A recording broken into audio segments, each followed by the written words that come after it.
Hello friends, welcome back to my YouTube channel talkative English द्वर्णिका।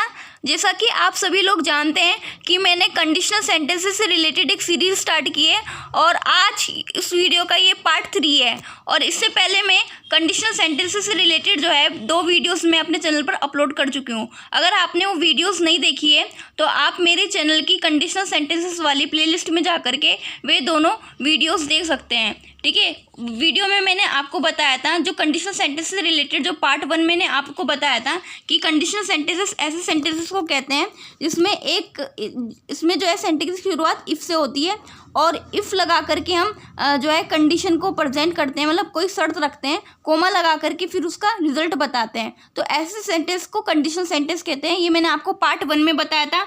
और conditional sentence से related जो videos मैंने बनाई है उसमें पार्ट 1 में मैंने आपको ये भी बताया था कि कंडीशनल सेंटेंस जो है 5 प्रकार के होते हैं, उसके 5 टाइप्स होते हैं। और पार्ट 1 में मैंने आपको ये बताया था 0 कंडीशनल सेंटेंसेस कैसे बनाए जाते हैं। और कंडीशनल सेंटेंस की जो वीडियोस थी उसके पार्ट 2 में मैंने आपको बताया था कि फर्स्ट कंडीशनल सेंटेंस कैसे बनाते हैं। और आज की इस वीडियो में कंडीशनल सेंटेंस की जो वीडियो है उसका ये पार्ट 3 है। और पार्ट 3 में मैं आपको पढ़ाने वाली हूँ कि सेकंड कंडीशनल सेंटेंस कैसे बनाते हैं। चलिए वीडियो को स्टार्ट करते हैं। तो इससे पहले मैं वीडियो को स्टार्ट करने से पहले मैं आपको बताने जा रही हूँ, अगर आपने कंडीशनल सेंटेंस से रिलेटेड जो है पार्ट 1 और पार्ट 2 नहीं देखा है तो आप उसको जरूर देखिएगा जा करके। उसमें आपको पता चलेगा कि 0 कंडीशनल सेंटेंस कैसे बनाते हैं और फर्स्ट कंडीशनल सेंटेंस कैसे बनाते हैं। ठीक है, आप उन दोनों वीडियोस को देखेंगे तो आपको अच्छे से समझ में आएगा। तो आज की इस वीडियो में ये जो कंडीशनल सेंटेंस की जो वीडियो है इसका पार्ट 3 है, उसमें सेकेंड कंडीशनल सेंटेंस को हम पढ़ते हैं। ठीक है, क्या फॉर्मूला है, सेकेंड कंडीशनल कैसे बनाते हैं। ठीक है, चलिए हम देखते हैं। देखो, सेकंड कंडीशनल सेंटेंस जो है कुछ अलग ही टाइप का सेंटेंस होते हैं। ठीक है, ये 0 कंडीशनल सेंटेंस और फर्स्ट कंडीशनल सेंटेंस से काफ़ी ज़्यादा अलग होते हैं। ठीक है, इसमें क्या होता है सेकंड कंडीशनल सेंटेंस में, इसमें हाइपोथेटिकल सिचुएशंस दी जाती है, अनरियल प्रेजेंट फ्यूचर में इसका प्रयोग किया जाता है। कैसे किया जाता है, देखो ऐसे वाक्य में क्या होता है, ऐसे वाक्य शर्त वाले ही वाक्य जिसमें क्या होता है कि हम इमेजिनेशन करते हैं, कल्पना करते हैं। वो काम रियल लाइफ में नहीं होता है बल्कि कल्पना करते हैं कि ऐसा किया होता तो वैसा होता, ये होता तो वो होता, मतलब इमेजिनेशन करते रहते हैं। ठीक है, इमेजिनेशन करते रहते हैं शर्त वाले वाक्यों में।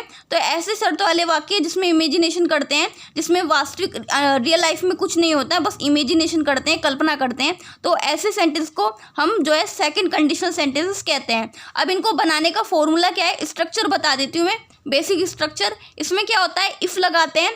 ठीक है, इफ मतलब होता है अगर। ठीक है, इफ लगाते हैं, उसके बाद हम पास्ट सिंपल टेंस लिखते हैं या पास्ट में ही कोई सेंटेंस होता है वो लिखते हैं, फिर कोमा लगा करके हम सब्जेक्ट लिखते हैं दूसरा सेंटेंस बनाने के लिए जिसमें रिजल्ट बताते हैं, सब्जेक्ट लिखते हैं। उसके बाद हम वुड लिखते हैं, वुड के बाद हम वर्ब की फर्स्ट फॉर्म लिखते हैं, उसके बाद हम अपना ऑब्जेक्ट लिखते हैं। तो इस तरह से बनाते हैं। चलिए हम थोड़ा सा मतलब देख लेते हैं कि सेकेंड कंडीशनल सेंटेंस कैसे बनाते हैं। तो एग्जाम्पल के थ्रू समझते हैं। देखो एग्जाम्पल फर्स्ट लिखा हुआ है, इसमें क्या लिखा हुआ है, एग्जाम्पल नंबर 1। ठीक है, अगर मैं पक्षी होता तो आसमान में अगर मैं पक्षी होती, रुको, अगर मैं पक्षी होती, अगर मैं पक्षी होती तो आसमान में उड़ती। अब देखो इसमें क्या हो रहा है, इसमें इमेजिनेशन की जा रही है। ठीक है, अगर मैं पक्षी होती तो मैं आसमान में उड़ती। ठीक है, अब देखो इसमें इमेजिनेशन वाला सेंटेंस है, कैसे बनाते हैं। ये सेकंड कंडीशनल सेंटेंस है क्योंकि इसमें इमेजिनेशन की जा रही है, कल्पना की जा रही है। ठीक है, अगर मैं पक्षी होती तो मैं आसमान में उड़ती, यानी कि पक्षी नहीं हूँ मैं, पक्षी नहीं हूँ मैं, लेकिन अगर होती तो मैं आसमान में उड़ती। तो ये जो सेंटेंस है इसको हम सेकंड कंडीशनल सेंटेंस में बनाते हैं। ठीक है, चलो अब सेंटेंस देख लेते हैं। देखो सेंटेंस में लिखा हुआ है अगर, मैंने बताया ना कि कंडीशनल सेंटेंस की शुरुआत जो है इफ़ से होती है। ठीक है, यहाँ पर अगर को इंग्लिश में बोलते हैं इफ़, तो हमने यहाँ पर इफ़ लिख दिया। अब इसमें देखो सेंटेंस जो है इफ़ के बाद पास्ट सिंपल टेंस में होता है, पास्ट इंडेफिनिट टेंस भी हो सकता है, या सिंपल पास्ट टेंस भी हो सकता है। तो सेंटेंस जो है पास्ट में है। अब इसमें देखो सब्जेक्ट क्या है हमारा, मे को बोलते हैं इंग्लिश में आई लिख दिया। अब आई के साथ हम वर लगाएंगे। अब आपके दिमाग में आ रहा होगा, ये आ रही होगी ये बात कि आई के साथ हम वॉज का यूज़ करते हैं हमेशा। ठीक है, आई के साथ तो वोज का यूज़ करते हैं, तो यहाँ वर क्यों लगा? तो यही मैं आपका डाउट पहले क्लियर कर देना चाहती हूँ। देखो क्या होता है, हम पास्ट से रिलेटेड जो है सेंटेंसेस बनाते हैं, ठीक है, पास्ट इंडेफिनिट टेंस बनाते हैं, पास्ट कॉन्टिन्यूस टेंस बनाते हैं। तो इसमें क्या होता है, जो हमारा जो सब्जेक्ट होता है, जैसे आई हो गया, ही हो गया, शी हो गया, इन सभी के साथ जो है हेल्पिंग वर्ब हम वोज ही लगाते हैं। वोज मतलब होता है था या थी, ठीक है। आई के साथ हम वोज का यूज़ करते हैं, ही के साथ हम वोज का यूज़ करते हैं, शी के साथ वोज का यूज़ करते हैं, ठीक है। बात बिल्कुल सही है। और पास्ट से रिलेटेड सेंटेंस अगर हम बनाते हैं तो इसमें जो हमारी जो सब्जेक्ट होते हैं, जैसे यू हो गया, वी हो गया, दे हो गया, इनके साथ हम वर का यूज़ करते हैं, ठीक है। ये भी बात हो गया, वर माने होता थे, ये बात होगी। यानी कि पास्ट से रिलेटेड अगर हम सेंटेंस बनाते हैं, आई और ही या शी के साथ हम वोज का यूज़ करते हैं, और यू वी दे के साथ हम वर का यूज़ करते हैं। या एक व्यक्ति होता है तो उसके साथ हम वोज का ही यूज़ करते हैं, एक से अधिक व्यक्ति होता है तो उसके साथ हम वर का ही यूज़ करते हैं। तो ये रूल सिर्फ और सिर्फ पास्ट के सेंटेंस में यूज़ होता है। लेकिन अगर पास्ट में इमेजिनेशन वाले सेंटेंसेस होते हैं, पास्ट में अगर इमेजिनेशन वाले सेंटेंस होते हैं, उसमें चाहे हमारा सब्जेक्ट खुद कोई भी हो, आई हो, ही हो, शी हो, यू हो, दे हो या वी हो, या कुछ भी सब्जेक्ट हो, उसके साथ हम वर्ब का ही यूज़ करते हैं, ठीक है, वर्ब का ही यूज़ करते हैं, ठीक है। दोबारा रिपीट करती हूँ ये बात। देखो पास्ट में जो सेंटेंस होते हैं, जैसे कि आई मतलब सब्जेक्ट होते हैं, पास्ट में सेंटेंस बनाते हैं, उसमें हमारा जो सब्जेक्ट होता है, आई हो गया, ही हो गया, शी हो गया, इनके साथ हम वोज का यूज़ करते हैं, हेल्पिंग वर्ब हमारी वोज लगती है। और यू के साथ और वी के साथ, दे के साथ हम वर्ब का यूज़ करते हैं। लेकिन ये सिर्फ पास्ट, सिंपल पास्ट टेंस होते हैं, ठीक है, उसमें ही इनका यूज़ किया जाता है, ये रूल वहीं फॉलो होता है। लेकिन अगर इमेजिनेशन वाले सेंटेंस अगर पास्ट में मतलब लिखे जाते हैं, तो जब इमेजिनेशन करते हैं पास्ट में, ठीक है, अगर हम ये होते तो ऐसा होता, अगर हम वो होते ऐसा होता, मतलब इस तरह के सेंटेंस में अगर हमारे जो सब्जेक्ट होता है, आई होता है या ही होता है, शी होता है, यू होता है, दे होता है, उसमें से कोई भी हमारा सब्जेक्ट हो, उनके साथ हम वर ही का ही यूज़ करते हैं, ठीक है, वर का ही यूज़ करते हैं। ये नहीं कि हम आई के साथ वोज का यूज़ कर रहे हैं, ही के साथ वोज का यूज़ कर रहे हैं, शी के साथ वोज का यूज़ करेंगे, ऐसा नहीं है, ठीक है। सिर्फ और सिर्फ सिंपल पास्ट टेंस होता है, ठीक है, सिंपल पास्ट टेंस होता है सिर्फ अलग से, तभी हम इनके साथ जो है वोज का यूज़ करते हैं। अगर इमेजिनेशन वाले सेंटेंस होते हैं, कल्पना वाले सेंटेंस होते हैं, जो कंडीशनल सेंटेंस होते हैं, उसमें हम आई या ही या शी के साथ भी हम वर्ब का ही यूज़ करते हैं, वोज का यूज़ नहीं करेंगे। आई होप आपको ये डाउट अच्छे से क्लियर हुआ हो, ठीक है। अब देखो फिर से हम अपने सेंटेंस में आ जाते हैं, ठीक है। कंडीशनल सेंटेंस पढ़ रहे थे, तो सेंटेंस था हमारा, अगर मैं पक्षी होती तो आसमान में उड़ती। देखो अब देखो इसमें अगर को बोलते हैं इफ़ लिख दिया। अब हमें अपना सेंटेंस बनाना है सिंपल पास्ट सिंपल टेंस, लेकिन ये कंडीशनल सेंटेंस है। कंडीशनल सेंटेंस में आपको बता दिया, ठीक है, ये जो इमेजिनेशन की जा रही है, कल्पना की जा रही है, तो इसमें हमारा सब्जेक्ट है मे को बोलते हैं इंग्लिश में आई लिख दिया। अब आई के साथ हम वोज का यूज़ नहीं करेंगे, ठीक है, क्योंकि ये ऐसे सेंटेंस नहीं बना रहे कि मैं स्टूडेंट था, आई वॉज ए स्टूडेंट, मैं टीचर था, आई वॉज ए टीचर, इस तरह के सेंटेंस नहीं बना रहे हैं। हम कंडीशनल सेंटेंस में सेंटेंस बना रहे हैं, और पास्ट में हम अनरियल सिचुएशन को हम इमेजिनेशन कर रहे हैं, कल्पना कर रहे हैं। तो इसलिए यहाँ पर आई के साथ जो है वोज का यूज़ नहीं किया जाएगा, आई के साथ हम वर्ब का यूज़ किया जाएगा, क्योंकि इसमें लिखा हुआ है मैं पक्षी होती, यानी कि पक्षी होती है नहीं है, बस इमेजिनेशन की जा रही है। अगर मैं पक्षी होती, तो यहाँ पर आई के साथ हमने वर्ब का यूज़ किया, ठीक है, वर्ब का यूज़ किया क्योंकि इमेजिनेशन की जा रही है ना, ठीक है, वास्तव में कुछ भी नहीं है, रियल में कुछ नहीं है, तो आई के साथ हमने वर्ब का यूज़ किया। अब इसमें है पक्षी को बोलते हैं इंग्लिश में बर्ड, तो यहाँ पर ए वर्ड आ गया, ए बर्ड। तो सेंटेंस क्या बना, if I were A bird, ठीक है, अगर मैं पक्षी होती, फिर कोमा लगा दिया, तो को बोलते हैं इंग्लिश में शो, लेकिन यहाँ तो नहीं लिखेंगे, मतलब शो नहीं लिखेंगे, यहाँ पर कोमा लगा देंगे इसकी जगह पर। तो सेंटेंस आगे का क्या बना, मैं आसमान में उड़ती, मैं आसमान में उड़ती। तो इसमें हमारा सब्जेक्ट क्या है, आई, वो मैं को इंग्लिश में बोलते हैं आई लिख दिया। अब मैंने आपको बताया ना कि सेकंड कंडीशनल सेंटेंस में इफ़ लगाते हैं, पास्ट सिंपल टेंस लिखते हैं, कोमा लगा करके हम सब्जेक्ट के साथ वुड और वर्ब की फर्स्ट फॉर्म लिख करके सेंटेंस कंप्लीट करते हैं। तो इसमें हमारा सब्जेक्ट देखते हैं, सब्जेक्ट है हमारा मैं को बोलते हैं इंग्लिश में आई, तो हमने लिख दिया आई। अब इसमें अलग लिखेंगे हम वुड, ठीक है, वुड का यूज़ करेंगे, ठीक है, वुड लिख दिया हमने। अब इसमें हमारी वर्ब क्या है, उड़ती, यानी कि उड़ने को इंग्लिश में बोलते हैं फ्लाई। फ्लाई लिख दिया हमने। अब इसमें आया आसमान में, ठीक है, आसमान में मे प्रीपोजिशन मैंने आपको बताया था, मे को इंग्लिश में बोलते हैं इन लिख दिया, और फिर आसमान लिखा हुआ है तो द स्काई लिख दिया। तो सेंटेंस का क्या बना हमारा, I would fly in the sky, तो मैं आसमान में उड़ती, ठीक है। तो सेंटेंस पूरा क्या बना, चलिए पढ़ते हैं।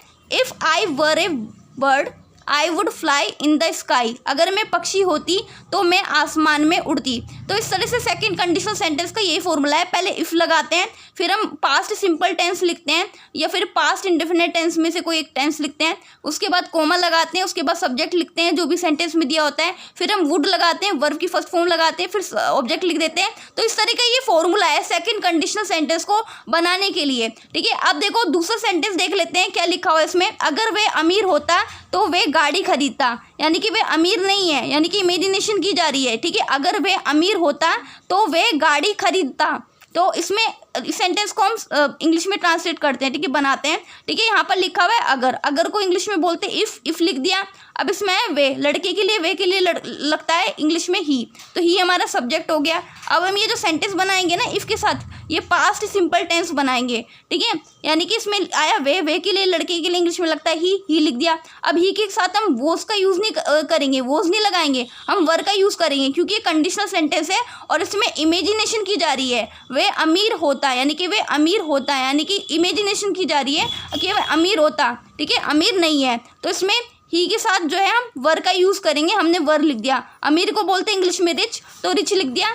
अब वे सेंटेंस क्या बना, इफ़ ही वर रिच, यानी अगर वे अमीर होता। अब इसमें आया तो को बोलते हैं इंग्लिश में शो, लेकिन हम शो नहीं लिखेंगे, हम इसके बाद हम कोमा लगा देंगे, हमने कोमा लगा दिया। अब आगे का सेंटेंस है वे गाड़ी खरीदता। अब देखो आगे का सेंटेंस हम वुड वर्ब के लिख करके बनाते हैं, तो इसमें देखो आगे का सेंटेंस बनाते हैं, तो इसमें आया वे के लिए, लड़के की इंग्लिश में वे के लिए लगता है ही लिख दिया। अब उसके बाद हम वुड लिखेंगे, वुड लिख दिया हमने, और फिर हम वर्ब की फर्स्ट फॉर्म लिखते हैं, तो उसमें हमारी वर्ब क्या है, खरीदता, ठीक है, खरीदता, यानी कि इसमें अगर हम महंगी चीज़ को खरीदते हैं, गाड़ी महंगी चीज़ होती है ना, महंगी चीज़ को खरीदते हैं, तो हमारी वर्ब क्या होगी, परचेस मतलब होता है महंगी चीज़ को खरीदने के लिए यूज़ किया जाता है, ठीक है। वैसे बाय माने भी खरीदना होता है, सस्ती चीज़ों को खरीद रहे होते हैं तो बाय का यूज़ करते हैं, बाय लिखते हैं।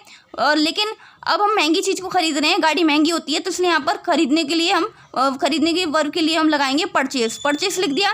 अब इसमें क्या खरीद रहे हो, गाड़ी को इंग्लिश में बोलते हैं कार, तो हम यहाँ पर लिख दिया हमने a car. He would purchase a car, तो वे गाड़ी खरीदता। तो सेंटेंस पूरा क्या बना, if he were rich he would purchase a car, अगर वे अमीर होता तो वे गाड़ी खरीदता। तो आई होप आपको समझ में आया होगा, यहाँ पर आई था, यहाँ पर ही था, लेकिन ये कंडीशनल सेंटेंस था, इमेजिनेशन वाले सेंटेंस था, तो इनके साथ हमने वोज ना लगा करके इसलिए यहाँ पर वर का यूज़ किया, ठीक है। आई होप आपको ये बात अच्छे से समझ में आई होगी। तीसरा सेंटेंस देख लेते हैं। अगर वे मुझे जानती तो वे मेरी मदद करती, अगर वे मुझे जानती तो वे मेरी मदद करती, यानी कि वो मुझे जानती नहीं है, जानती होती तो मेरी मदद करती है। ये भी सेकंड कंडीशनल सेंटेंस है, क्योंकि इसमें इमेजिनेशन की जा रही है, इसमें अनुमान लगाया जाता है, अगर ऐसा होता तो ऐसा होता। चलिए सेंटेंस को बनाते हैं। क्या सेंटेंस है हमारा, अगर वे मुझे जानती तो वे मेरी मदद करती। इसमें आया अगर को इंग्लिश में बोलते हैं इफ़ लिख दिया हमने। अब इसमें आया वे लड़की के लिए इंग्लिश में लगता है, वे के लिए शी लगता है, तो शी लिख दिया। अब ये जो सेंटेंस बनेगा ये पास्ट इंडेफिनिट टेंस में बनेगा, ठीक है, इफ़ के साथ। अब इसमें हमारी वर्ब क्या है, जानती, यानी कि जानने को इंग्लिश में बोलते हैं नो की सेकंड फॉर्म क्या होती है, न्यू होती है, तो न्यू लिख दिया हमने। अब मुझे लिखा हुआ है, तो यहाँ पर मुझे के लिए यहाँ पर लिख देंगे हम मी, ठीक है, मी लिख दिया। तो सेंटेंस क्या बना, इफ़ शी न्यू मी, ठीक है, अगर वे मुझे जानती। फिर उसके बाद तो आया, तो को बोलते शो, लेकिन यहाँ पर हम कोमा लगा देंगे इसकी जगह पर, ठीक है। अब आगे का सेंटेंस क्या है, वे मेरी मदद करती, इसमें इमेजिनेशन की जा रही है, यानी कि वुड और वर्ब की फर्स्ट फॉर्म लगा करके सेंटेंस खत्म कर देंगे। इसमें आया सब्जेक्ट है हमारा वे लड़की के लिए इंग्लिश में वे के लिए लगता है शी, तो शी लिख दिया हमने। फिर हम लिखेंगे वुड लिख दिया। अब इसमें हमारी वर्ब की फर्स्ट फॉर्म क्या होगी, वर्ब क्या है हमारी, ठीक है, मदद करती, ठीक है, यानी मदद करने को इंग्लिश में बोलते हैं हेल्प, तो यहाँ पर लिख दिया हमने हेल्प। अब इसमें आया मेरी, यानी कि ये जो ऑब्जेक्ट में लिखा जाएगा, ठीक है, यानी कि मी लिख दिया, हेल्प मी, ठीक है, शी वुड हेल्प मी, वे मेरी मदद करती। तो सेंटेंस पूरा क्या बना, if she knew me she would help me, अगर वे मुझे जानती तो वे मेरी मदद करती। इस तरह से जो है सेकंड कंडीशनल सेंटेंस को बनाते हैं, ठीक है। इमेजिनेशन वाले सेंटेंस होते हैं, ये कल्पना वाले सेंटेंस होते हैं जिसमें रियल लाइफ में कुछ नहीं होता, बस अनुमान लगाते हैं कि अगर ऐसा होता तो ऐसा होता, अगर ये करते तो वो होता, इसका रिजल्ट ये होता, मतलब इस तरह से। अब इन सेंटेंस को बनाना बहुत ज़्यादा ईजी है। इफ़ लगाते हैं, ये पास्ट सिंपल सेंटेंस बनाते हैं, या पास्ट इंडेफिनिट टेंस बनाते हैं, कोमा लगाते हैं, सब्जेक्ट लिखते हैं, वुड लिखते हैं, उसके बाद वर्ब की फर्स्ट फॉर्म लगाते हैं, फिर ऑब्जेक्ट लिखते हैं, फिर फुल स्टॉप लगा देते हैं। इस तरह से सेकंड कंडीशनल सेंटेंस हम बनाते हैं। ठीक है, आज की इस वीडियो में बस इतना ही। नेक्स्ट वीडियो में आपको बताऊंगी कि थर्ड कंडीशनल सेंटेंस कैसे बनाते हैं। If you like this video please subscribe my channel. ऐसी यूजफुल वीडियोज़ मैं आप सभी के लाते रहूँगी। तब तक के लिए बाय बाय।